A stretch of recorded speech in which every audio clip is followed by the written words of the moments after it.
When a grieving mechanic's 3-year ritual of feeding a ghost is interrupted by a desperate mother and her hungry son, his quiet penance becomes a lightning rod for gossip, violence, and a choice he never saw coming. Caleb Hayes thought the worst night of his life was behind him, until the man who beats children shows up at his door with a smile like a loaded gun. This is a story about the meals we share with the dead, the strangers who become family, and the moment when running stops being an option. Stay until the end, hit that like button, and comment what city you're watching from so I can see how far this story travels.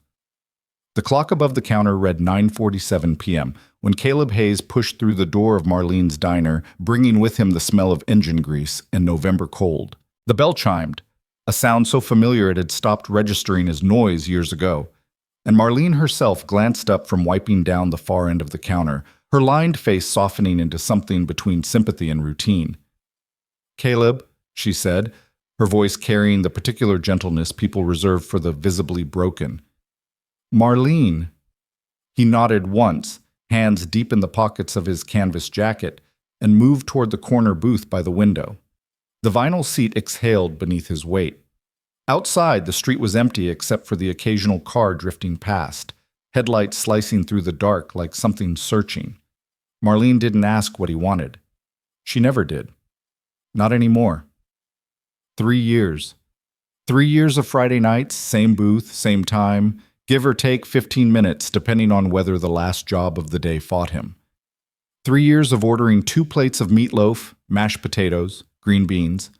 3 years of eating one and watching the other go cold. The ritual had a shape now, a weight. It lived in his chest like a stone he'd swallowed and couldn't cough up, but it was the only hour of the week when he still felt like a father, even if fatherhood had become a one-sided conversation with an empty seat. Marlene brought the plates without ceremony, set them down with the soft clink of ceramic on formica. The first plate she placed in front of Caleb. The second she set across from him, steam still rising from the gravy, and she did not meet his eyes when she did it. "Anything else, hun?" "No, ma'am. Thank you." She walked away, and Caleb picked up his fork. Across from him, the meatloaf sat untouched. It always did. He would sit here for an hour, maybe a little more, eating slowly, pretending the silence across the table was companionable instead of crushing, pretending that if he just kept showing up, kept setting a place, kept honoring the shape of what used to be, then maybe it wouldn't feel so much like drowning. He cut into the meatloaf, chewed, tasted nothing. The diner was nearly empty tonight. A trucker 2 booths down, head bent over a newspaper. An older couple near the door splitting a piece of pie. The fluorescent lights hummed their monotonous song. Outside, the wind picked up, rattling the glass. Caleb's phone sat face down on the table beside his water glass. He never checked it during this hour. This time was sacred in the only way he understood sacred anymore. Not holy, just uninterrupted. An hour when the world couldn't ask him to fix anything, couldn't remind him of what he'd failed to fix 3 years ago. He was halfway through his meal when the door opened again. The bell chimed and the cold swept in, and Caleb glanced up out of reflex. A woman stood in the doorway, thin and pale, her dark hair pulled back in a ponytail that had mostly come undone. She wore a denim jacket too light for the weather and jeans with a hole in one knee. But it was her eyes that stopped him, wide, darting, the kind of eyes that expected the world to hit back. Beside her, barely reaching her hip, stood a boy, maybe 5, maybe 6, small for his age with a mop of brown hair and a blue backpack that looked like it held everything he owned. The woman's hand rested on the boy's shoulder, fingers tight, protective. She scanned the diner like she was memorizing exits. Marlene stepped out from behind the counter, dish towel still in hand, her expression shifting into something cautious and kind. "Evening, just the 2 of you?" The woman hesitated. Her throat worked. When she spoke, her voice was barely above a whisper, and Caleb had to strain to hear it over the hum of the lights. "My son's hungry," she said. Can we stay a while? Just to get warm?" There was something in the way she asked, like she expected to be told no, like she'd been told no 100 times before and was bracing for it again. Marlene's face softened further. "Of course, sweetheart, sit anywhere you like." But the woman didn't move. She looked around again, and Caleb saw it then. The way her gaze lingered on the door, the way her shoulders stayed hunched, the way she positioned herself between the boy and the rest of the room. She was running from something or someone. The boy tugged on her sleeve. "Mama," he whispered, and his voice was so small, so tired, that something in Caleb's chest cracked open. The woman bent down, murmured something Caleb couldn't hear, and then straightened again. She still hadn't moved toward a table. Marlene glanced at Caleb, just for a second, and there was a question in her eyes. Caleb didn't think, he just acted. "They're with me," he said, loud enough to carry. Every head in the diner turned. The woman's eyes snapped to him, startled, maybe afraid. Caleb gestured to the booth. "Sit, please." For a long moment, she didn't move, just stared at him like she was trying to decide if he was a threat or a lifeline. Then the boy tugged on her sleeve again, and something in her resolve crumbled. She crossed the diner slowly, the boy's hand clutched in hers, and slid into the booth across from Caleb. The boy sat beside her, his backpack still on, his eyes enormous. Up close, Caleb could see the shadows under the woman's eyes, the way her hands shook when she set them on the table. She looked like she hadn't slept in days, maybe weeks. "Thank you," she whispered. Caleb nodded. He didn't know what to say. Didn't know why he'd said anything in the first place, except that the kid's voice, Mama, had sounded so much like another voice, from another time, and his body had moved before his brain caught up. He looked down at the second plate, the untouched meatloaf, the mashed potatoes going cold. He pushed it across the table. "Eat," he said. The boy's eyes went wide. He looked up at his mother and she looked at Caleb, and for a second nobody moved. She started, but Caleb shook his head. "It's just going to waste otherwise." That was a lie, and they both knew it, but she didn't call him on it. "Milo," she said softly, and the boy, Milo, looked at her. "What do you say?" "Thank you," Milo whispered, and then he picked up the fork and started eating like the food might disappear if he didn't. Caleb watched him for a moment, something uncomfortable twisting in his gut, and then made himself look away, focused on his own plate. But he couldn't taste anything anymore. Marlene came by a few minutes later with a glass of water for the woman and a glass of milk for Milo. She set them down gently, gave Caleb a look he couldn't quite read, and walked away without a word. The diner settled back into its rhythms. The trucker left. The couple finished their pie. Outside, the wind picked up, rattling the windows. Caleb ate in silence. The woman, he still didn't know her name, sat very still, her hands wrapped around the water glass like she was trying to absorb its warmth. Milo ate steadily, methodically, scraping every last bit of food off the plate. When he was done, he set down the fork and looked up at Caleb. "That was really good," he said seriously. "Thank you." Caleb's throat tightened. "You're welcome."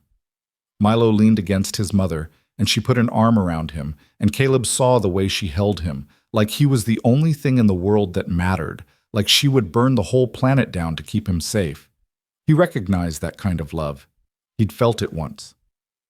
"I'm Lena," the woman said quietly. "Lena Ward. This is Milo." "Caleb Hayes?" She nodded like she was filing the name away. "Do you come here often?" "Fridays," Caleb said. "Every Friday." "Same booth?" "Same booth." She looked at the empty plate in front of her, then back at him, and something flickered across her face. Understanding, maybe. Or pity. He wasn't sure which was worse. "I'm sorry if we interrupted," she said. "You didn't." Another lie, but a kinder one. Lena glanced toward the door again, and Caleb saw the fear come back into her eyes, saw the way her shoulders tensed. "You got somewhere to go tonight?" he asked. She flinched, looked down at her hands. "We'll figure it out," she said, but her voice had no conviction in it. Milo yawned, his whole body curling into it, and Lena's grip on him tightened. Caleb shouldn't have cared, didn't want to care. He'd come here to sit with his ghosts, not to collect new responsibilities. But the kid was so small, and the woman looked so tired, and the wind outside was getting colder. "I've got a back room," Caleb heard himself say. "At my shop, it's not much, but it's warm, dry. There's a couch. You could stay there. Just for tonight. Lena's head snapped up. What? Just for tonight, Caleb repeated, already regretting the offer but unable to take it back. It's not far. 5-minute drive. I don't. She shook her head. We can't. Why not? Because I don't know you. Because you don't know us. Because... She stopped, her voice cracking, and Milo looked up at her with worried eyes. Caleb leaned back in the booth. You're right. You don't know me.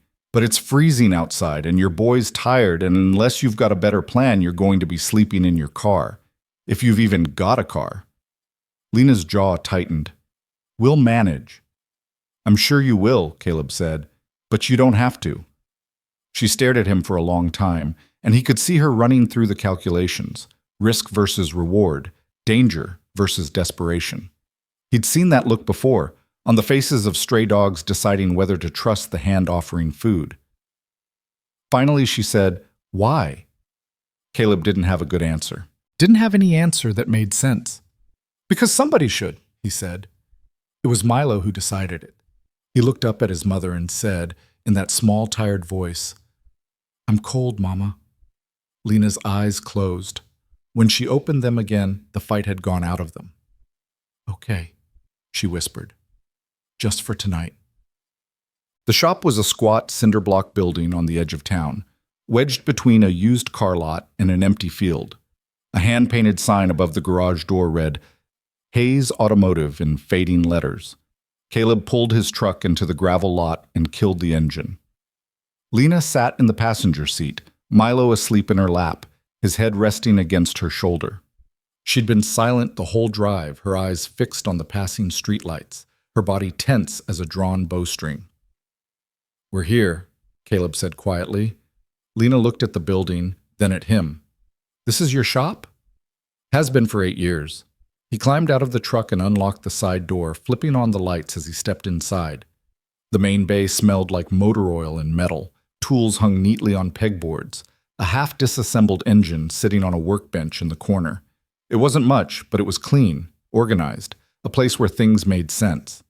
Lena followed him in, carrying Milo, who didn't wake. Caleb led them through the bay to a small door at the back. Beyond it was a room barely bigger than a closet, couch, mini-fridge, a space heater, a sink. He'd slept here himself more than once, on nights when going home felt like too much work. Bathroom's through there, Caleb said, nodding toward another door. Shower works. Towels are in the cabinet. There's some canned soup in the fridge if you get hungry. Lena set Milo down on the couch, and he curled up immediately, still asleep. She pulled a thin blanket from her backpack and draped it over him, her hands lingering on his shoulder. When she turned back to Caleb, her eyes were wet.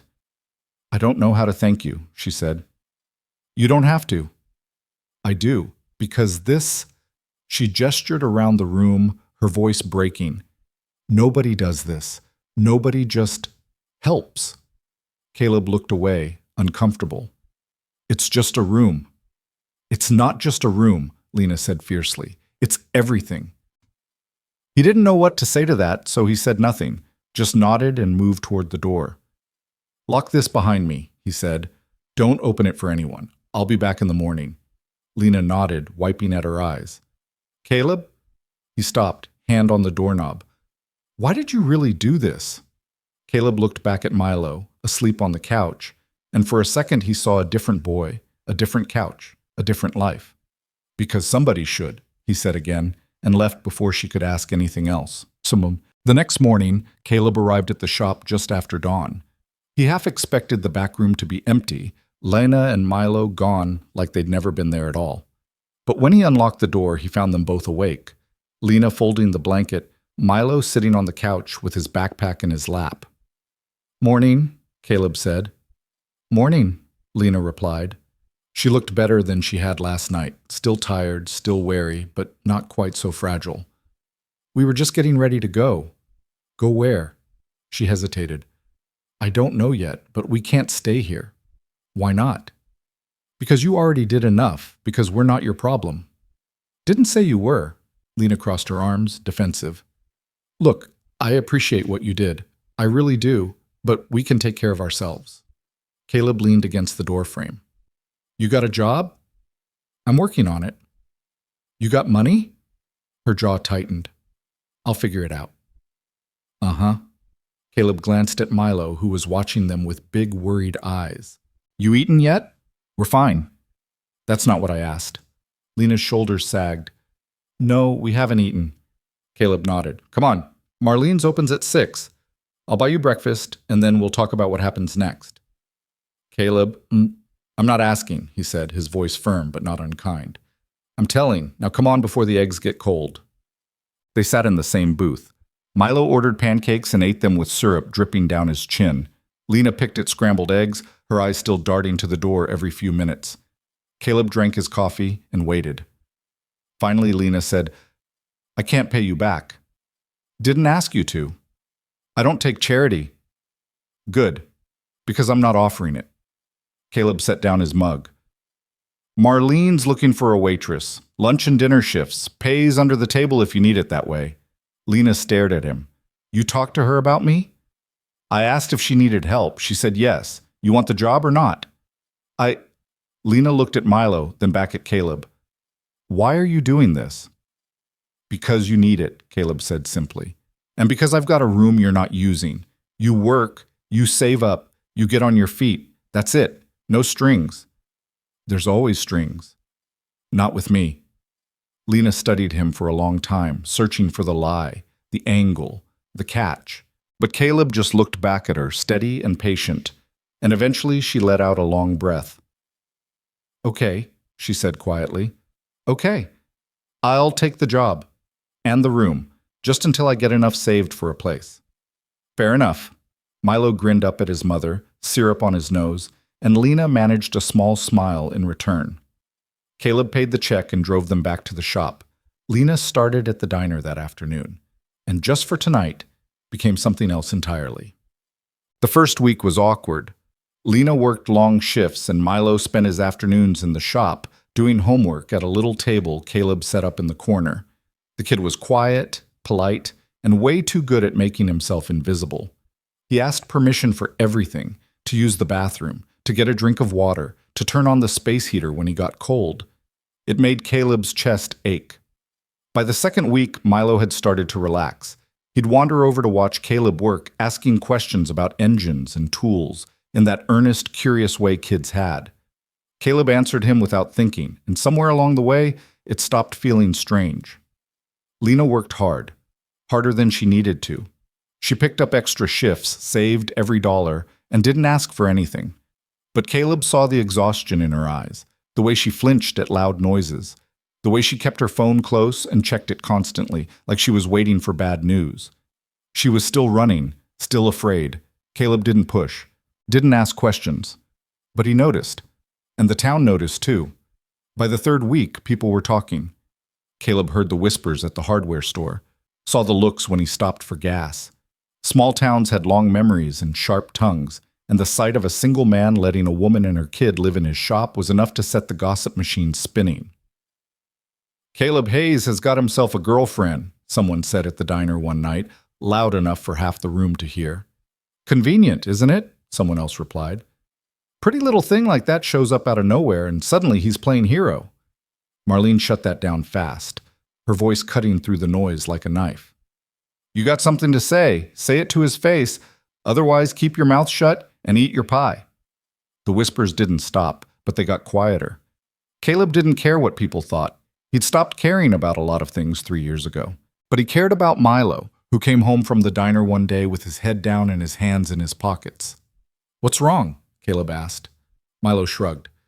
Some lady said Mama and me were taking advantage of you. Caleb's jaw tightened. What lady? I don't know her name. She was mean. Yeah, well, people are mean sometimes. Doesn't make them right. Caleb crouched down so he was eye level with the kid. You and your mom aren't taking advantage of anyone. You hear me? Milo nodded, but he still looked upset. Hey, Caleb said. You know what I think? What? I think that lady's just mad because nobody ever taught her how to mind her own business. Milo's mouth twitched, almost a smile. There you go, Caleb said. Now come on. I need someone to hand me wrenches, and you're the best assistant I've got. Milo's smile grew, and he followed Caleb back to the workbench. Che.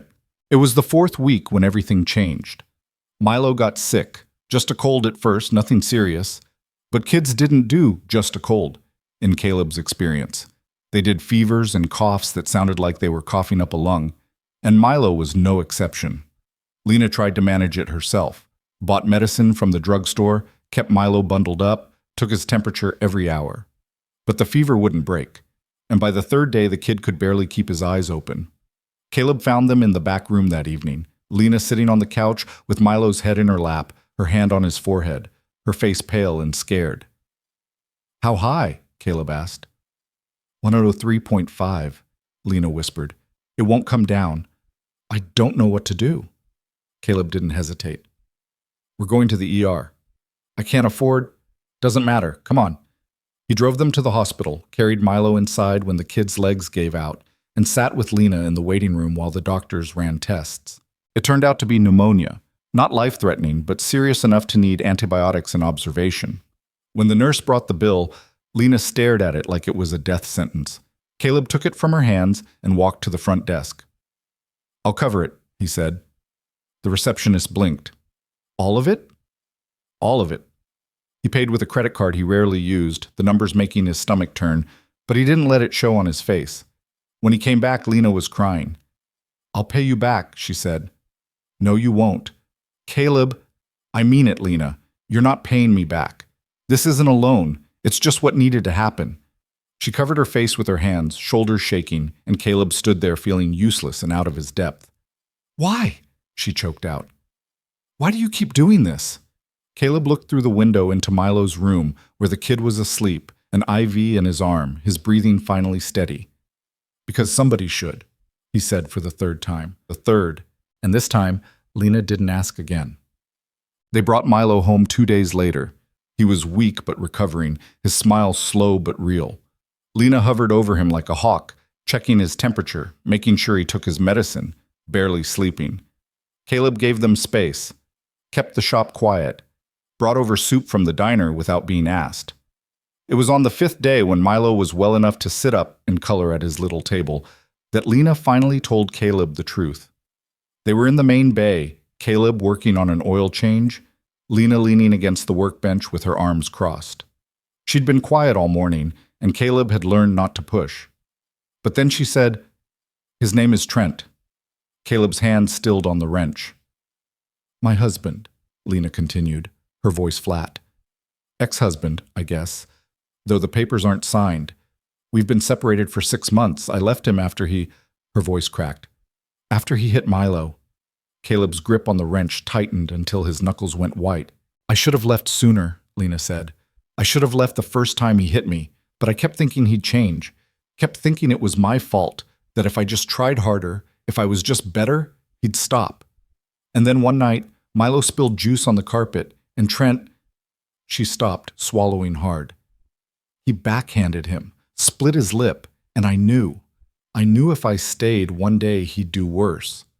Caleb set down the wrench carefully, afraid of what he might do if he kept holding it. "So I packed a bag," Lena said, "took Milo, took what little money I had, and ran. We've been moving ever since, staying in shelters, sleeping in the car, whatever we could manage. I thought we were far enough away. I thought he wouldn't find us." "But," Caleb said quietly. "But he's been calling," Lena whispered.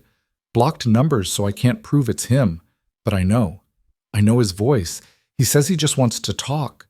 Says he's sorry. Says he wants his family back." Her hands were shaking now. "And I'm terrified that one day I'll turn around and he'll just be there." Caleb's jaw clenched. "You file for a restraining order? With what proof?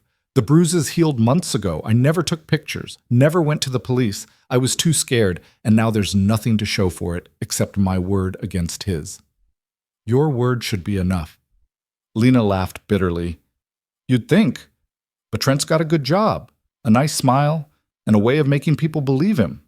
I'm just the unstable wife who ran off with his kid." Caleb was quiet for a long time. When he finally spoke, his voice was steady and sure. "He shows up here," Caleb said. "He's going to regret it." Lena looked at him, her eyes wide and wet. You don't have to. I know, Caleb said, but I'm telling you anyway. You and Milo are safe here, and if that bastard wants to change that, he's going to have to go through me first. Lena's face crumpled, and she turned away, pressing her palms against the workbench. I don't know why you're doing this, she said, her voice breaking. I don't know what I did to deserve. You don't have to deserve it, Caleb said. It's just what's right.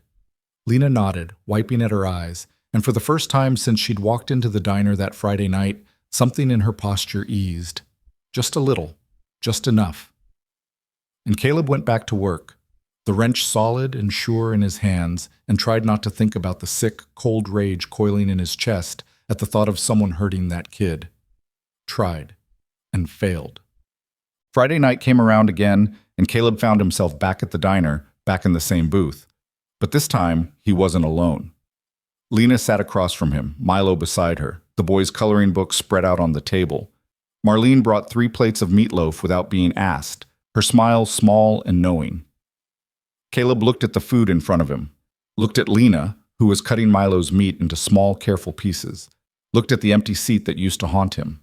It was still empty. The grief was still there. The weight of what he'd lost hadn't lightened, but for the first time in 3 years, it didn't feel like the only thing in the room. You okay? Lena asked, and Caleb realized he'd been staring. Yeah, he said. I'm okay. Milo looked up at him, syrup already on his chin again, and grinned, and Caleb found himself smiling back.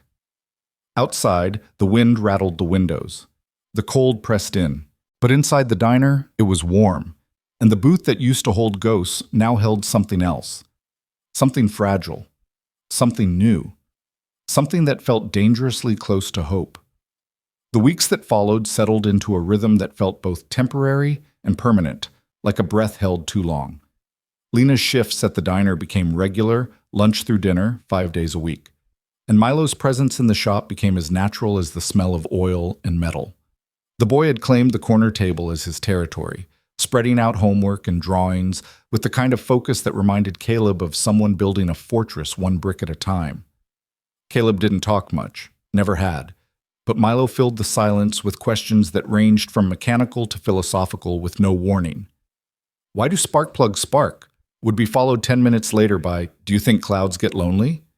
And Caleb found himself answering both with the same patient seriousness. Clouds are made of water droplets, Caleb said one afternoon, his hands deep in an engine block. They're not alive, so they don't feel things. But what if they did? Milo persisted, his crayon moving across the page in wide blue strokes. Then I guess they'd have each other, Caleb said. There's usually more than one. Milo considered this, nodded like Caleb had just solved a great mystery, and went back to his drawing. When he finished, he brought it over. A picture of the shop, the truck out front, and 3 stick figures labeled in careful letters. Caleb, Mama, Milo. That's us, Milo announced. Caleb looked at the drawing, at the way Milo had put them all standing together under a sun with exactly 7 rays, and something shifted in his chest. That's real good, he said quietly. Milo beamed and taped it to the wall beside the workbench, where it stayed. But beneath the surface of routine, the tension never fully disappeared. Lena's phone would ring at odd hours, blocked numbers that she'd stare at until they stopped, her face going pale and tight. She never answered, but Caleb saw the way her hands would shake afterward, the way she'd check the locks twice, 3 times before bed. The town's whispers grew louder. Caleb heard them in the hardware store, at the gas station, in the careful way some customers suddenly found other mechanics to take their business to. He didn't care about the gossip, but he cared that Lena heard it too. Saw the way she'd come back from the grocery store with her shoulders hunched, the way Milo asked one night why Mrs. Patterson had called his mama that woman, in a voice that made it sound like a curse. People talk, Caleb told him, his tone flat. Doesn't mean they know what they're talking about. But why do they say mean things? Because being mean is easier than being kind, Caleb said. Takes less effort, less courage. Milo frowned, processing this, then said, I think you're brave. Caleb's throat tightened. I'm not. I'm just doing what needs doing. That's what brave is, Milo said with the absolute certainty of someone who'd never learned to doubt his own convictions yet, and Caleb had no answer for that. It was late October when things began to shift. The leaves had turned and started falling, carpeting the gravel lot in brittle reds and golds. Lena had been with them for nearly 6 weeks, and she'd saved enough for a security deposit on a small apartment across town. She told Caleb about it one evening after Milo had gone to bed, her voice careful, like she was testing how the words would land. "There's a place on Maple Street," she said. "1 bedroom, but it's clean. Landlord says we can move in next week if the deposit clears." Caleb nodded, wiping grease from his hands with a rag. "That's good, real good." Lena's smile was small, uncertain. "It is. It's what we need. A place that's ours." "Makes sense." They stood in the main bay, the overhead light casting long shadows, and the silence stretched between them like something fragile. "You've been more than generous," Lena said. "More than anyone's ever been. I don't know how to thank you. Already told you, don't have to. But I want to. I need you to know that what you did, letting us stay, helping with Milo, paying for the hospital," her voice caught. "It saved us. You saved us." Caleb looked away, uncomfortable with the weight of her gratitude. "You did the hard part. I just gave you a place to land." "That's not nothing, Caleb." "Didn't say it was. But you're the one who got yourself here. You're the one working double shifts, putting food on the table, making sure that kid's got everything he needs. That's all you." Lena's eyes were bright with something Caleb couldn't quite name. "Still," she said, "thank you." He nodded, and they left it at that. But over the next few days, something changed in the way they moved around each other. Lena started cleaning the shop without being asked, organizing tools, sweeping the bay. She'd bring coffee in the mornings, made the way Caleb liked it, black, no sugar, without ever asking how he took it. And Caleb found himself staying later than he needed to, fixing things that could have waited, just to be there when she got home from the diner. It was Marlene who called him out on it. "You're getting attached," she said one afternoon, sliding a plate of pie across the counter even though he hadn't ordered it. Caleb frowned. "Don't know what you're talking about." "Sure you don't. That's why you're here every day for lunch now instead of just Fridays. That's why you watch the door every time it opens, like you're expecting someone." "I'm expecting customers." Marlene snorted. "Right, and I'm expecting Ed Harris to walk in here and propose. Don't bullshit a bullshitter, Caleb." He picked up his fork, cutting into the pie to avoid her eyes. "She's moving out next week. Got a place lined up." "I know. She told me." Marlene leaned against the counter, her expression softening. "And how do you feel about that?" "Feel like it's good. It's what she needs." "That's not what I asked." Caleb set down the fork. "What do you want me to say, Marlene?" "The truth would be a nice start." He was quiet for a long moment, his jaw working. Finally, he said, "I don't know what I feel, and even if I did, it wouldn't matter. She's got a kid. She's running from a bad situation. Last thing she needs is me complicating things." "Who says you'd be complicating anything?" "I do," Caleb said flatly.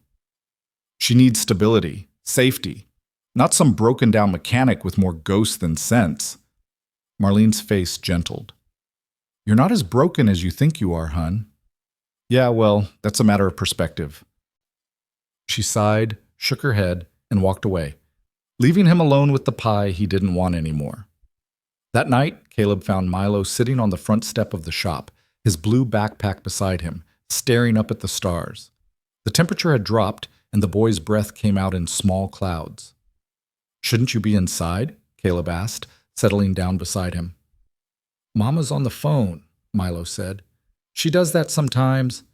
Gets all quiet and sad." Caleb's chest tightened.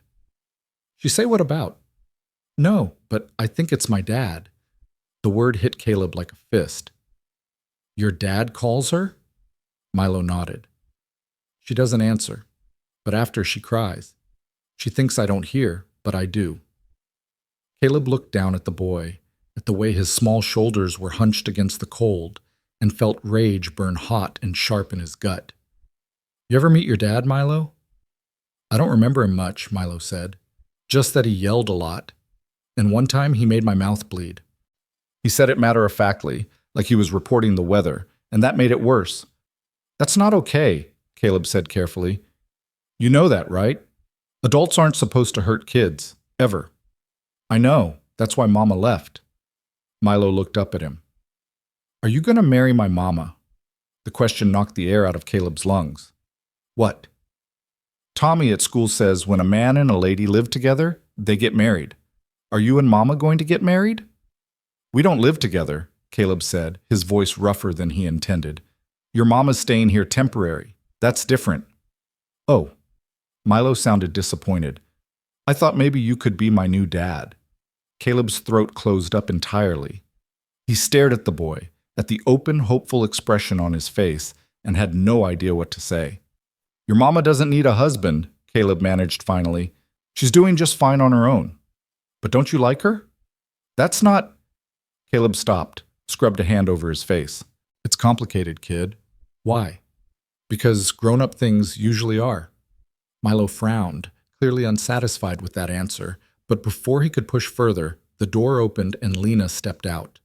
Her eyes were red-rimmed, her face pale, but she forced a smile when she saw them. Milo, it's freezing out here. Come inside. I'm not cold, Milo protested, but he stood up anyway, slinging his backpack over one shoulder. He paused at the door, looked back at Caleb. I still think you should marry her. Then he disappeared inside, leaving Caleb and Lena standing in the cold. Lena's smile faded. I'm sorry, he's got ideas in his head. He's a kid. Kids have ideas. Still, I don't want you to feel uncomfortable. We'll be out of your hair next week anyway. Not trying to get rid of you, Caleb said. I know, but it's time. We've imposed long enough. Caleb looked at her, really looked at her, and saw the exhaustion carved into every line of her face. Saw the fear she carried like a second skin. You okay? Lena's laugh was hollow. Define okay. Was it him? On the phone? Her expression shuddered. I don't know. Probably. The number was blocked. You should go to the police. And tell them what? That I'm getting calls from a blocked number? That my ex-husband might be looking for me? They'll tell me to come back when there's an actual threat, and by then it'll be too late. So what are you going to do? What I've been doing, Lena said, her voice brittle. Keep moving. Keep looking over my shoulder. Keep hoping he gets tired of looking. She wrapped her arms around herself. I'm good at running, Caleb. It's the stopping that scares me. Caleb wanted to tell her she didn't have to run anymore, wanted to promise that he'd keep her safe, that nothing bad would happen as long as she stayed. But promises like that were lies dressed up in good intentions. And Caleb had learned the hard way that intentions didn't stop bad things from happening. So instead, he said, You're tougher than you think. Lena's eyes met his, and for a second something passed between them. Understanding, maybe. Or recognition. Two people who'd both learned that survival wasn't pretty, wasn't noble, was just the act of getting through one day and then the next. Maybe, she said quietly, or maybe I'm just too stubborn to quit. That works too. She almost smiled. Almost. Then she went inside and Caleb stayed out in the cold a little longer, staring at the stars and trying not to think about what happened to people when their luck ran out. The apartment on Maple Street fell through 3 days before Lena was supposed to move in. The landlord called with apologies. Another tenant had decided to stay. The place wasn't available after all, so sorry for the inconvenience. Lena took the news with a tight nod, hung up the phone, and didn't cry until she thought Caleb couldn't hear her. He heard anyway. You can stay, he told her that night, long as you need. I can't keep doing this to you. You're not doing anything to me. The room's empty otherwise. May as well use it. Lena shook her head. People are already talking. If we stay longer, let them talk, Caleb said. They've got nothing better to do anyway. It's not fair to you. Life's not fair, Caleb said, but that doesn't mean we can't try to make it a little less unfair when we get the chance. Lena looked at him for a long time, her eyes searching his face for something, doubt maybe, or resentment. But Caleb's expression stayed steady, and eventually she nodded. Okay, she whispered. A little longer. Just until I find something else. But a little longer stretched into November, and the town's whispers turned sharper. Caleb started losing customers, people who'd been coming to him for years suddenly finding excuses to take their business elsewhere. He didn't confront them, didn't defend himself, just kept his head down and worked on the cars that did come in. It was Milo who noticed first. "How come Mr. Peterson doesn't come here anymore?" he asked one afternoon, looking up from his homework. "He found another shop," Caleb said. "Why?" "Don't know. People change their minds sometimes." "Is it because of us?" Caleb's hand stilled on the wrench. "What makes you say that?" "I heard some ladies talking at the diner. They said Mama was taking advantage of you. That we should leave." Milo's voice was small. "Are we bad?" Caleb set down the wrench and crouched in front of the boy. "Listen to me. You and your mama are not bad. Not even a little bit. Those ladies don't know what they're talking about, and their opinions don't mean a damn thing. You understand?" Milo nodded, but his eyes were still worried. "You're a good kid," Caleb said. "Best kid I know. And your mama's doing everything she can to take care of you. That's all that matters. But what if people keep being mean?" "Then they keep being mean," Caleb said, "and we keep doing what's right, because being right matters more than being popular." Milo seemed to accept this, but Caleb saw the weight of it settle on his small shoulders, and he hated the people who'd put it there. That Sunday, Caleb took Milo to the hardware store for supplies. They were loading 2x4s into the truck when Dale Shepard approached, a man Caleb had known since high school. Dale's smile was friendly enough, but there was something sharp underneath it. "Caleb," Dale said, "heard you've got yourself some house guests." "Something like that." "That woman from the diner, right? Lena?" Caleb's jaw tightened. "What about her?" Dale shrugged. "Just seems strange is all. Some single woman shows up out of nowhere, moves into your shop, starts working at Marlene's. People are asking questions. People should mind their business." "Maybe. But you know how it is. Small town, people talk, and some folks are wondering if maybe she's got an agenda." Caleb's voice went cold. "Say what you mean, Dale." "I'm just saying, you're a good guy. Got your own shop, no family to support. That makes you a target for someone looking to take advantage." "Lena's not taking advantage of anyone." "You sure about that? Because from where I'm standing, it looks like she's got you wrapped around her finger, her and that kid." Caleb stepped forward, and Dale stepped back instinctively. "That kid," Caleb said quietly, "has been through more than you could imagine, and his mama's working herself to the bone to give him a better life. So if you've got something to say about them, say it now. Otherwise, keep their names out of your mouth." Dale raised his hands in mock surrender. "Hey man, I'm just looking out for you." I don't need it." Dale's smile faded. "Suit yourself. But don't say I didn't warn you when it all blows up." He walked away, and Caleb stood there, fists clenched, until Milo's small voice cut through the anger. "Caleb, are you okay?" Caleb looked down at the boy, forced his hands to unclench. "Yeah, kid, I'm okay." But he wasn't, and the weight of the town's judgment was starting to press down harder than he wanted to admit. That night, Lena confronted him. She'd heard about the encounter from Marlene, who'd heard it from Dale's wife, and she was furious, not at Dale, but at herself. "This has to stop," she said, pacing the small back room while Milo slept on the couch. "I'm ruining your life." "You're not."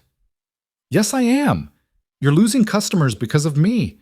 People are saying awful things, and now you're getting into confrontations at the hardware store?" "Dale's an idiot. Always has been." "That's not the point." Lena's voice cracked. "The point is, you've done everything for us, and all we've done is make things worse." "That's not true." "Isn't it?" She stopped pacing, turned to face him. "Be honest with me, Caleb. Has business dropped since we got here?" He hesitated, and that was answer enough. Lena's face crumpled. "I knew it. God, I knew it." "It's not your fault," Caleb said. "People are going to think what they want to think. Doesn't change what's right." "But it's costing you, and that's not fair." "Life's not fair," Caleb said again. "We've established that." "So what, we just keep going like this? Keep letting people destroy your reputation while we hide out here like we're doing something wrong?" "We're not doing anything wrong." "Then why does it feel like we are?" Lena's voice broke entirely. "Why does it feel like everywhere I go I'm bringing disaster with me?" Caleb crossed the room, and before he could think better of it, he put his hands on her shoulders. "Listen to me. You are not a disaster. You're a woman trying to protect her kid, And if people can't see that, if they want to judge you for doing what you have to do, then screw them. Lena looked up at him, tears streaming down her face. I don't know how to fix this. You don't have to fix it. You just have to get through it. And then what? And then you keep going. That's all any of us can do. Lena leaned forward, and Caleb found himself pulling her into a hug without thinking. She was small against his chest, trembling, and he held her carefully, like something that might break. I'm so tired, she whispered into his shirt. I know. I don't know how much longer I can keep running. Then stop running, Caleb said. Stay here. Let me help. You've already helped so much. So let me help more.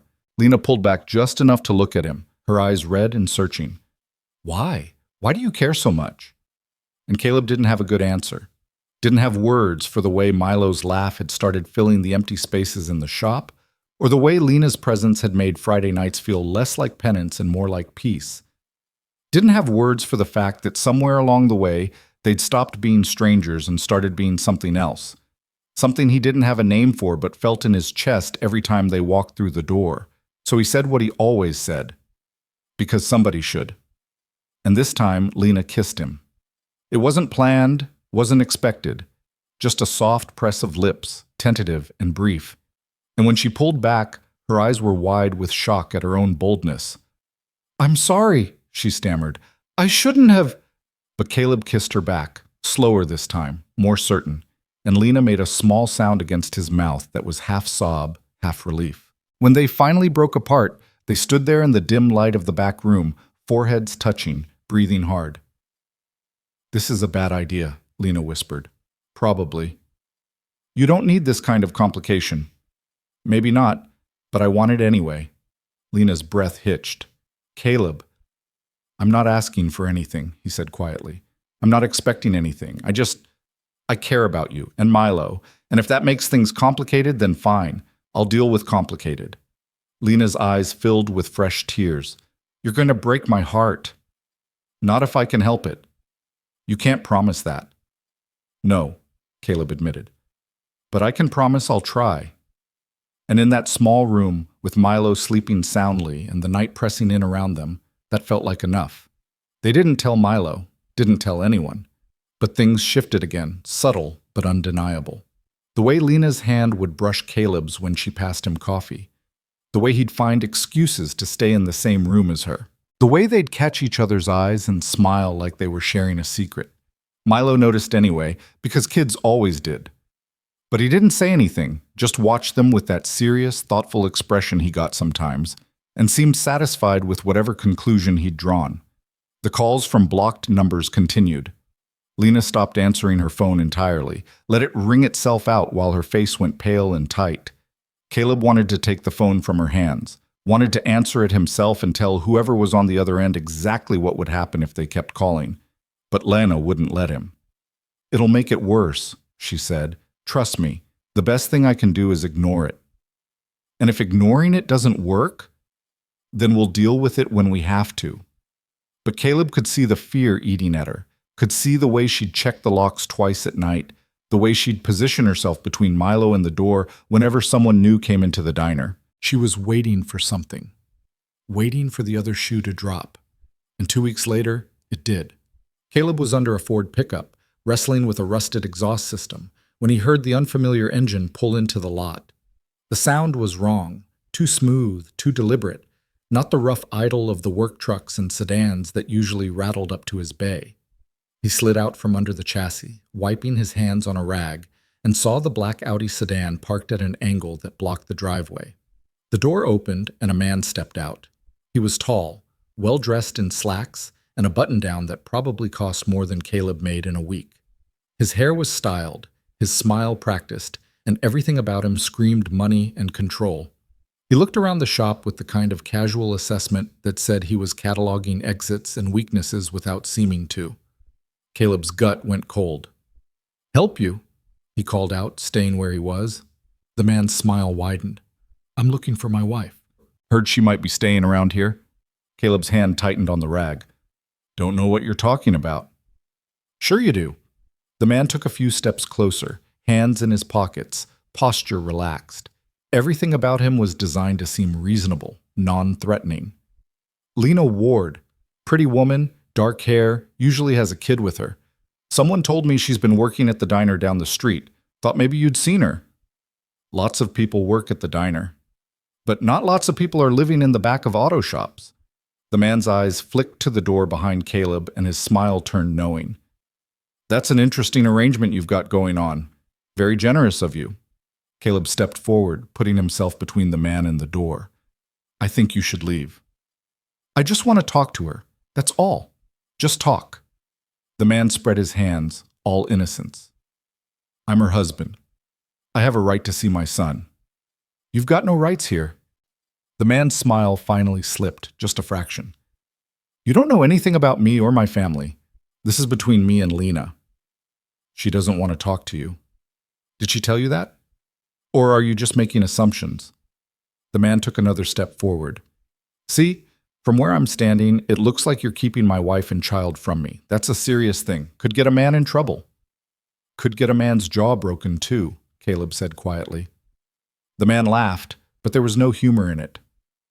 Is that a threat? It's a fact. You're on my property. I'm asking you to leave. You don't leave, I'll make you leave. They stood there 10 feet apart, the air between them crackling with violence that hadn't happened yet. The man's eyes were cold, calculating, measuring Caleb the way someone might measure an obstacle they were planning to remove. Then, like a switch flipped, the smile came back. You know what? You're right. I apologize. I shouldn't have come here like this. He held up his hands, backing toward his car. Just tell Lena I stopped by, would you? Tell her I just want to talk, that's all. He got in the Audi, started the engine, and pulled out of the lot. But before he left, he looked at Caleb one more time through the open window. Nice shop you've got here, he said. Be a shame if anything happened to it. Then he was gone, the black car disappearing down the road, and Caleb stood in the gravel lot with his heart hammering against his ribs and his hands shaking with adrenaline. He pulled out his phone and called Lena. She answered on the second ring, her voice bright. Hey, I'm on break. What's up? He was here, Caleb said. The brightness died instantly. What? Just now. Black Audi. Said his name was Trent, said he was looking for his wife. The silence on the other end was so complete that Caleb thought the call had dropped. Then Lena's voice came back, thin and brittle. What did you tell him? Told him to leave. He did. But Lena, he knows. He knows you're here, knows about Milo. He threatened the shop. Oh, God. Her breathing was coming fast now, panicked. Oh, God, oh, God. Lena, breathe. Just breathe. I have to go. I have to get Milo and go right now before he comes back. No, Caleb said sharply. You stay where you are. Don't go anywhere alone. I'm coming to get you. Caleb, you don't understand. If he found us, if he knows where we are, then running won't help. He already knows. Best thing you can do is stay somewhere public until we figure this out. There's nothing to figure out. Lena's voice broke. He's not going to stop. He never stops. The only thing I can do is run and hope he doesn't catch up. And what happens when he does? What happens the next time and the time after that? Caleb's voice was hard now, cutting through her panic. You can't run forever, Lena. At some point you have to stand and fight. I can't fight him. You don't know what he's like. So tell me. Tell me everything, right now, so I know what we're dealing with. Lena made a sound that might have been a laugh or a sob. We. You keep saying we, because it is we. Whether you like it or not, I'm in this now, and I'm not letting you go through it alone. Another long silence. Then, quietly, I'm scared. I know, but you're not alone. Now stay at the diner. Lock the doors if you have to. I'll be there in 10 minutes. Caleb drove faster than he should have, his mind running through scenarios and contingencies. He needed to know more about Trent Ward, what he was capable of, what his resources were, whether he was the type to follow through on threats or just make them. He needed to convince Lena to file a police report, get a restraining order, create a paper trail. And he needed to figure out how to keep Milo safe if things went sideways. When he pulled up to the diner, Lena was standing outside, arms wrapped around herself, her face pale. Marlene stood beside her, one hand on Lena's shoulder, her expression grim. He came here too, Marlene said as Caleb approached. About 20 minutes ago. Sat at the counter, ordered coffee, asked real polite if Lena was working today. What did you tell him? Told him we had a Lena on staff, but she wasn't in. He drank his coffee, left a $20 tip, and walked out smiling. Marlene's jaw was tight. But before he left, he made sure to mention how pretty the diner was, how it would be terrible if something happened to it. Caleb swore under his breath. I called the sheriff, Marlene continued. Told them about the threat. They said unless he actually does something, there's not much they can do. Suggested we file for a restraining order. Already planning on it, Caleb said. He looked at Lena. Where's Milo? School. He's safe there until 3. Okay, we pick him up together, bring him back to the shop, and we don't leave him alone, not for a second. Lena nodded, her eyes glassy with barely controlled fear. He's going to do something, Caleb. I know him. He doesn't make empty threats. Neither do I, Caleb said. Now, come on. We've got work to do. They spent the rest of the afternoon preparing. Caleb installed new locks on all the doors at the shop, reinforced the windows, and set up motion sensor lights in the lot. He called a buddy from his Army days, a guy who now did private security, and got advice on cameras and alarm systems. Then he drove Lena to the courthouse and waited while she filed for an emergency restraining order. The clerk was sympathetic but realistic. These take time to process. Could be a few days before a judge reviews it. And even then, a piece of paper doesn't stop someone who's determined. It's a start, Caleb said. When they picked up Milo from school, the boy knew immediately that something was wrong. He climbed into the truck and looked between them with those 2 old eyes. Is it my dad? He asked. Lena's hands clenched in her lap.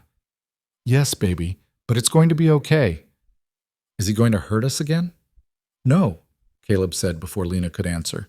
He's not, because I'm not going to let him. Milo looked at him, measuring the truth of that statement, and then nodded. Okay. That night, Caleb didn't go home. He slept in the main bay of the shop, a baseball bat propped against the workbench within reach, his phone plugged in and volume turned all the way up. Every sound made him jerk awake. The wind against the metal siding, a car passing on the street, the building settling on its foundation. Lena couldn't sleep either. He heard her moving around the back room, pacing, checking the locks. Around 2 a.m, she came out to the main bay and found him sitting on the floor, back against the wall. You should try to rest, she said softly. Could say the same to you. She sat down beside him, pulling her knees up to her chest. I can't stop thinking about all the ways this could go wrong. So think about the ways it could go right. Like what? Like he gets arrested for violating the restraining order. Like he realizes he's outmatched and backs off. Like he does something stupid and ends up in jail where he belongs. Lena rested her head on her knees. You don't know him. He's smart. Careful. He knows how to stay just on the right side of the law while making your life hell. Then we'll be smarter, more careful. It's not that simple. Maybe not. But giving up isn't an option. Caleb looked at her profile in the dim light from the security lamp outside. You asked me before why I keep helping. Want to know the real answer? Lena lifted her head. What? 3 years ago, my son died in a car accident. He was 7, same age as Milo. Caleb's voice was steady, but it cost him. It was raining. I was driving. A truck ran a red light and hit us passenger side. My boy didn't stand a chance. Lena's hand found his in the darkness, squeezed tight.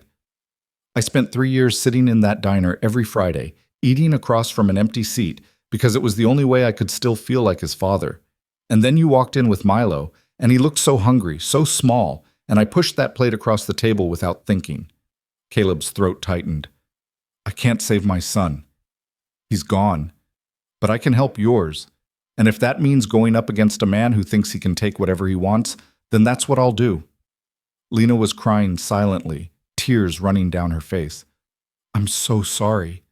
I didn't know. Didn't need you to know. But now you do.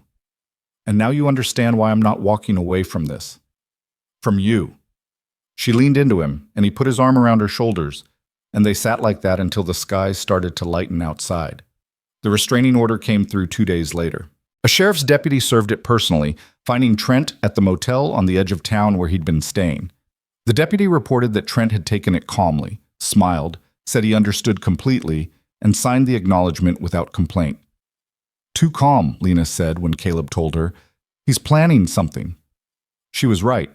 That night, someone slashed 2 of Caleb's tires and spray-painted a message on the garage door. Mind your business. Caleb called the sheriff. They sent someone to take a report, dust for prints, take photos. But without witnesses or camera footage, there wasn't much they could do. Could be kids, the deputy suggested. Could be unrelated to your situation. Could be, Caleb said, knowing it wasn't. He replaced the tires and painted over the message, but the threat had been delivered. Trent was watching, waiting. The next incident was worse. Lena came out of the diner after her shift to find her windshield smashed, the driver's seat covered in safety glass. A note was tucked under the wiper blade, written in careful block letters. Come home. This time, Lena called the sheriff herself. This time, they took it more seriously. They brought Trent in for questioning. He denied everything, of course, said he'd been at the motel all evening, had receipts from the restaurant down the street to prove it, said he would never do something so crude, so beneath him, said it was probably just a coincidence, maybe someone who had a grudge against Lena for reasons having nothing to do with him. They had to let him go. His alibi checks out, the deputy told Caleb, and without proof it was him, there's nothing we can charge him with. He hired someone, Caleb said flatly. Probably, but we can't prove that either. Caleb wanted to put his fist through a wall. Instead, he took a breath and asked, what can we do? Document everything, take photos, save any messages or notes, build a case. Eventually, he'll slip up. And in the meantime? The deputy's expression was sympathetic but helpless. Stay vigilant. Don't go anywhere alone. Call us if anything else happens. It wasn't enough. It would never be enough. That night, Caleb sat Lena and Milo down at the small table in the back room. We need a plan, he said. A real plan, in case things get worse. Milo looked scared but determined. What kind of plan? An emergency plan. If your dad shows up here, if he tries to take you, you need to know what to do. Caleb pulled out a piece of paper and a pen. First, you run. You don't talk to him. You don't try to reason with him. You just run. Where would you run to, Milo? Milo thought for a second. The diner? Good. Marlene knows what's going on. She'll call the police. What else? The hardware store? Milo suggested. Mr. Chen is always nice. Also good. What about at school? I tell my teacher and go to the principal's office. Perfect. Caleb wrote it all down. Now, if you can't run, if he catches you before you can get away, you scream. You scream as loud as you can. You fight. You do whatever you have to do to get attention. You understand? Milo nodded seriously. I understand. Lena's face was ashen. I can't believe we're having this conversation. I can't either, Caleb said, but we are. And I need to know you're both prepared. He looked at Lena. Same goes for you. You see him, you don't engage. You get somewhere public, you call 911, you call me. You don't try to handle him yourself. What if he corners me? Caleb's expression went hard. Then you do whatever you have to do to survive. And you know I'll come running. Lena's eyes filled with tears, but she nodded. They went over the plan 3 more times, making sure Milo had it memorized, making sure Lena knew every exit from the diner and the shop. Caleb felt sick doing it, felt like he was teaching a kid how to survive a war instead of childhood, but better prepared than caught off guard. After Milo went to bed, Lena stayed at the table, her hands wrapped around a mug of tea that had gone cold. This is my fault, she said quietly. No, it's not. I brought this into your life. I should have kept running, should have never stopped here. Caleb reached across the table and took her hand. If you'd kept running, where would you be right now? I don't know, somewhere else, somewhere he hadn't found us yet. For how long? A week, a month, and then what? Caleb's grip tightened. You can't run forever, Lena. At some point you have to make a stand. I'm not strong enough. Yes, you are. You've been strong enough to get this far. Strong enough to leave him in the first place, to keep Milo safe, to work yourself to exhaustion to build a better life. That takes strength most people don't have. It doesn't feel like strength. It feels like barely holding on. Sometimes that's the same thing. Lena looked at their joined hands. What if he hurts you? What if trying to help us gets you hurt, or worse? Then it does, Caleb said simply. But I'm not backing down, not from him, not from this. Why not? Why risk so much for people you barely know? Because I know enough, Caleb said. I know you're brave and kind and trying your best. I know Milo's a good kid who deserves better than living in fear. And I know that if I walk away now, if I let you face this alone, I won't be able to live with myself. Lena's tears spilled over. I don't deserve you. That's not how it works. This isn't about deserving. It's about choosing. And I'm choosing to stay. She stood up, came around the table, and kissed him with a desperation that tasted like fear and hope mixed together. Caleb pulled her close, held her tight, and tried to pour every bit of certainty he had into that kiss. When they finally broke apart, Lena whispered against his lips, I'm falling for you. Good, Caleb said, because I already fell. They stood there in the dim light of the back room, holding each other while the night pressed in around them, and for a moment the fear receded just enough to let something else in. But the peace didn't last. The next evening, Caleb was closing up the shop when his phone rang. Lena's number. He answered immediately. Caleb. Her voice was shaking so badly he could barely understand her. Caleb, he took him. The world stopped. What? Trent took Milo. I was walking him home from school and Trent just drove up, grabbed Milo, and drove away. I tried to stop him.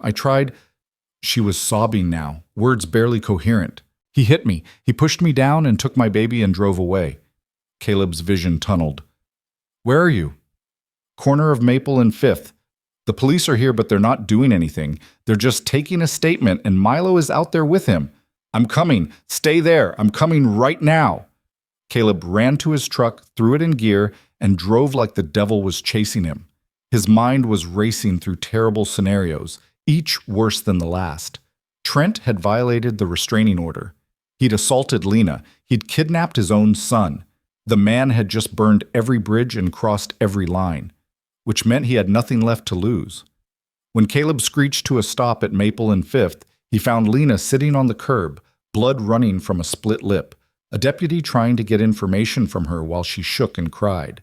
The moment she saw Caleb, she stumbled to her feet and ran to him. He caught her, held her up while she collapsed against his chest.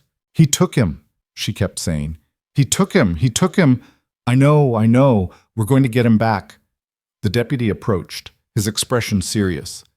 Mr. Hayes, we've got an Amber Alert going out. Description of the vehicle, the child, everything. Every officer in the county is looking for them. Do you know where he went? Not yet, but we will. In the meantime, we need Mrs. Ward to come to the station, give a full statement, get those injuries documented. Lena pulled back, her eyes wild. I can't leave. What if he calls? What if Milo needs me? Your phone will work at the station, the deputy said gently. And we need that statement if we're going to build a case against him. Caleb looked at Lena. Go. Do what they need you to do. I'll start looking. Looking where? Anywhere. Everywhere. I'm not sitting around waiting. He pulled out his phone, already thinking through possibilities.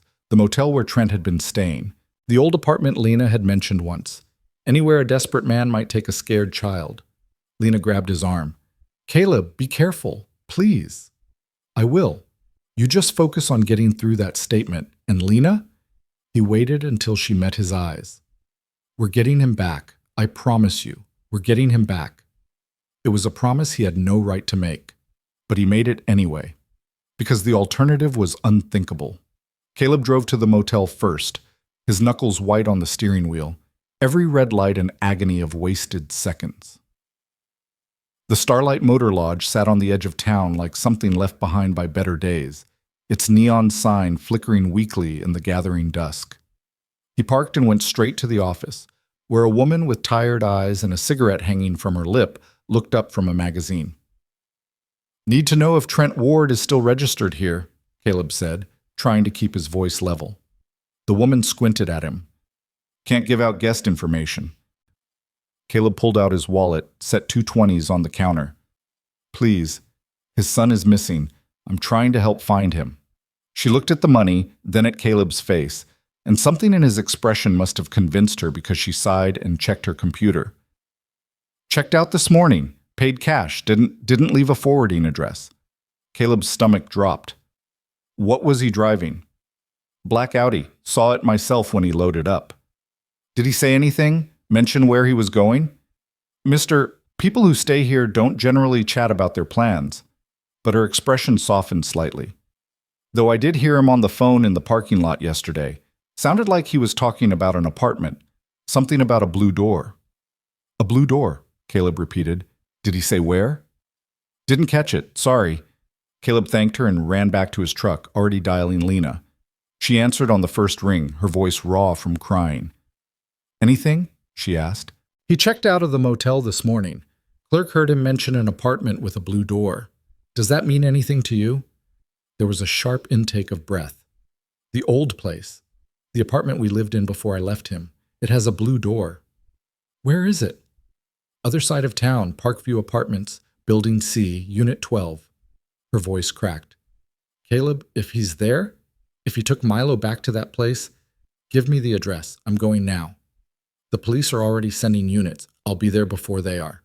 What's the address, Lena? She gave it to him, and he was moving before she finished speaking. The Parkview Apartments were 15 minutes across town in good traffic.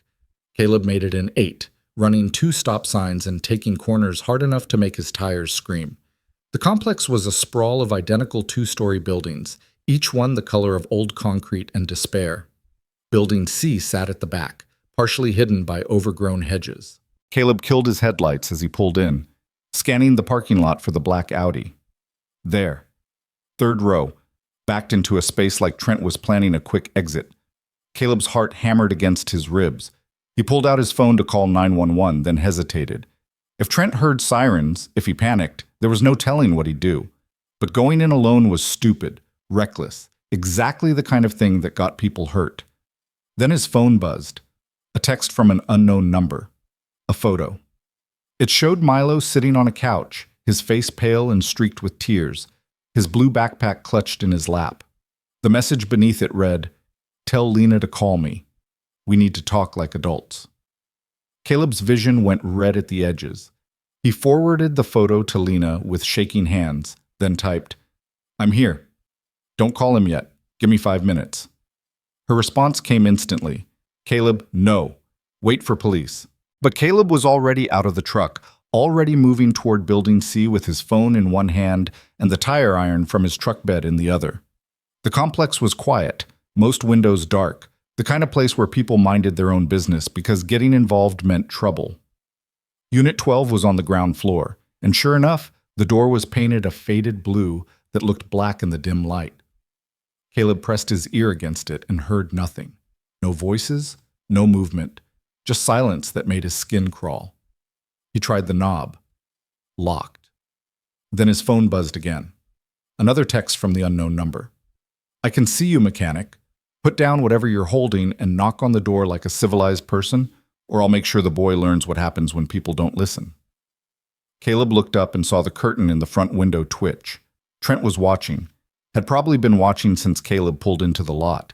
He set down the tire iron slowly, held up his empty hands, and knocked. The door opened just wide enough for Trent to look out, and up close, Caleb could see the man had changed. The polished exterior from the shop visit was gone, replaced by something more raw. His shirt was wrinkled, his hair mussed, and there was a wildness in his eyes that set off every alarm bell in Caleb's head. "Where's Milo?" Caleb said. "Safe. Inside. Probably scared out of his mind because his mother's been filling his head with lies about me." Trent's smile was thin and sharp. "You're the mechanic, the White Knight. Lena always did have a type." "Let me see him." "Why? So you can play hero? Take him back to her?" Trent's expression hardened. "That's my son in there. My blood. And I'm not letting some stranger take him away from me. You grabbed him off the street and assaulted his mother. That's kidnapping and assault. You've already violated the restraining order. Every second you keep him here makes this worse." "Worse for who? For her?" "Good. She deserves worse." Trent's voice rose slightly. "She took everything from me, my family, my home, my reputation. Turned my own son against me with her poison, and now she's shacked up with you playing house like I never existed. That's not what's happening. Isn't it? Trent leaned forward. You think I don't know? You think I haven't been watching? I see how you look at her, how she looks at you. You've been playing daddy to my kid, sleeping in my bed. I'm not sleeping with her, Caleb said, which was technically true but felt like a lie anyway. And even if I was, that's not the point.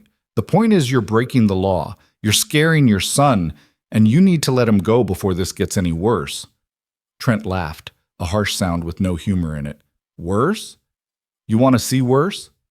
He pulled out his phone, held it up so Caleb could see the screen. One button, that's all it takes. One button and I send a message that brings this whole thing down. You think you're protecting them? You're just making it harder. Making what harder? Goodbye, Trent said, and slammed the door. Caleb heard the deadbolt slide home, heard footsteps retreating deeper into the apartment, and then he heard something that made his blood freeze. Milo's voice, small and terrified. I want my mom, please. I just want my mom. And Trent's response, cold and final. Your mom's not here. It's just us now, and we're going to have a talk about respect. Caleb didn't think. He stepped back, raised his boot, and kicked the door just below the handle with everything he had. The frame splintered, the lock gave way, and the door crashed inward. He was inside before the sound finished echoing. The apartment was small, dark, smelling of old cigarettes and something chemical. To his left was a kitchen barely bigger than a closet. To his right, a cramped living room.